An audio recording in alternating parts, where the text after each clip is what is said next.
बिस्मिल्लाहिर्रहमानिर्रहीम, अस्सलाम वालेकुम। मेरा नाम डॉक्टर अहमद एजाज है और आज हम बात करेंगे मोटिफोबिया के बारे में, यानी ऐसा खौफ जो पतंगों से होता है।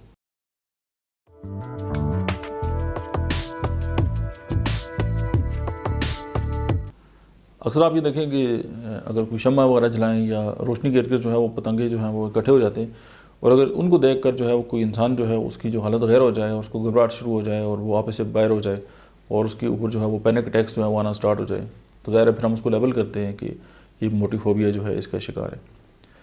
और बाकी जो हैं जो चीज़ें हैं वो जो है उसको डिस्टर्ब नहीं करती, लेकिन जब भी कोई पतंगा या कोई छोटे मोटे कीड़े मकोड़े वो देखता है तो उसकी तबीयत जो है वो ख़राब हो जाती है। और ज़ाहिर है ये अगर उससे उसकी जो इर्द गिर्द लोग हैं वो और उसकी जो इन्वायरमेंट है वो मुतासर हो तो फिर डेफिनेटली उसको जो है वो मेडिकल एड की जो है वो ज़रूरत पड़ती है। एक तो ये कि हम जो है उस इंसान को जो है वो होम्योपैथिक जो ट्रीटमेंट है वो अगर हम देंगे तो मोस्ट प्रॉब्ली ये है कि उसकी जो पैनिक अटैक के जो सिम्टम्स हैं वो ख़त्म हो जाएंगे। तो इसकी जो फर्स्ट मेडिसिन है दैट इज़ एकोनाइट। सेकेंडली जो है वो आर्सेनिक एल्बम है, उसके बाद सल्फ़र है, और इस तरह बंच ऑफ मेडिसिन है। लेकिन ये है कि आप टू द पॉइंट जो पेशेंट की उस वक्त जो कैफियत है उसके मद्देनज़र रखते हुए आप उसको डिजिटैलिस भी दे सकते हैं और आप जेलसिमम भी दे सकते हैं। और आज के लिए इतना ही, मिलते हैं नेक्स्ट वीडियो में, तब तक आप देखते रहिए डॉक्टर अहमद एजाज ऑफिशियल।